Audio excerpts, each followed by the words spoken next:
তোমরা থাম্বনেলটা দেখেই নিয়েছো যে আমাদের এবারে যে মাদ্রাসার রিক্রুটমেন্টের বিষয়ে একটা নোটিফিকেশন বেরিয়েছে অ্যাকচুয়ালি।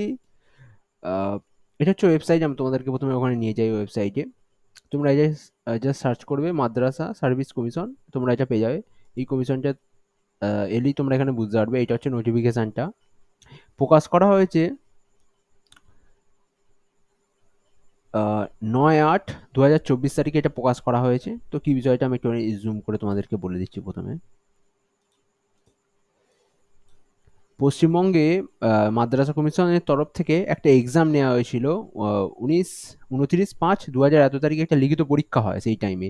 কিন্তু কি বিষয়টা হয়েছিল, অনেকে ওই ক্যান্ডিডেটের লিস্টে নাম এসেছিল, কিন্তু তাদেরকে যে আমাদের যে একটা সার্টিফিকেট আছে, মানে অ্যাডমিট কার্ড আছে, সেটা তাদেরকে প্রোভাইড করা হয়নি। এর ফলে তারা এক্সামটা দিতে পারেনি। তো এখানে কি হয়েছে, list of candidate who are eligible for but could not appear at the written test of first slot group D, মানে এই ফার্স্টের স্লটে তাদের নামগুলো এসেছিল, তারা এলিজিবল হয়ে গেছিল কিন্তু তারা দিতে পারেনি। এখানে প্রায় ক্যান্ডিডেট সংখ্যা হচ্ছে 700 সরি 73,978টি, এবং তাদের এবারে অ্যাডমিট কার্ড এসেছে এবং তারা এই এক্সামটা দিতে পারবে এবারে। অবশ্য হ্যাঁ, আগে যেমন সিট সংখ্যা কম ছিল, এবারে কিন্তু সিট সংখ্যাটা বেড়েছে। কিন্তু তাদেরকে কি করতে হবে এটাই হচ্ছে বিষয়। এখানে তোমাদের যাদের যাদের তোমরা তখন এক্সাম দিয়েছিলে বা তোমাদের কেউ যদি পাড়া প্রতিবেশী দিয়ে থাকে, তাহলে তাদেরকে প্রথমে এই সাইটে কিন্তু আসতে হবে। এখানে এসে তোমাদেরকে admit card, download admit card for first semester, এখানে গিয়ে তোমাদের অ্যাডমিট কার্ডটা কিন্তু অবশ্যই ডাউনলোড করতে হবে এখান থেকে। এবার কি করে ডাউনলোড করবে, প্রথমে তোমাদের যে রেজিস্ট্রেশন নাম্বারটা তখন দেওয়া হয়েছিল, মানে এখানে কেস হয় অ্যাকচুয়ালি, যারা এক্সামে বসতে পারে না তারা কেস করে, তো সেই কেসটা এতদিন ধরে ঝুলেছিল।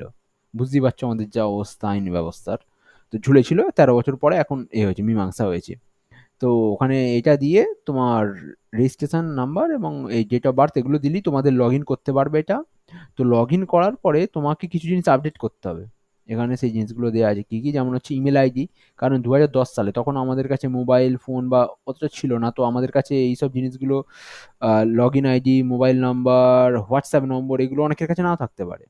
সেই টাইম মোবাইল নম্বর হয়তো ছিল, বাদে এগুলো নাও থাকতে পারে, তো এগুলো ওখানে আপডেট করতে হবে। তারপর আধার নাম্বার, যোগাযোগের জন্য বর্তমান ঠিকানা, কারণ ঠিকানা পাল্টে যেতেই পারে 13 বছরে, আধার কার্ড, এ সমস্ত কিছু তোমাকে আপলোড করতে হবে। এবং আপলোড করে তোমরা ওখানে আহ, এটা ডাউনলোড করতে পারো। তোমাদের যে অ্যাডমিট কার্ডটা আছে ওটা ডাউনলোড করে তোমাদের কিন্তু অবশ্যই করতে হবে তাড়াতাড়ি, কারণ পরীক্ষায় এই তো এখানে হবে 1/9 রবিবার তারিখে পশ্চিমবঙ্গের মাদ্রাসা সার্ভিস কমিশন দ্বারা পরিচালিত লিখিত পরীক্ষা বসতে হবে।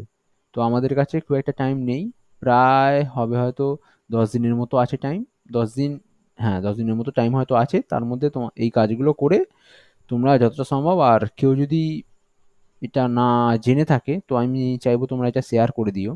কারণ আমাদের এখানে এমনিতেই এক্সাম হয় না, তো এক্সাম যদিও বা হচ্ছে সেটার এই অবস্থা।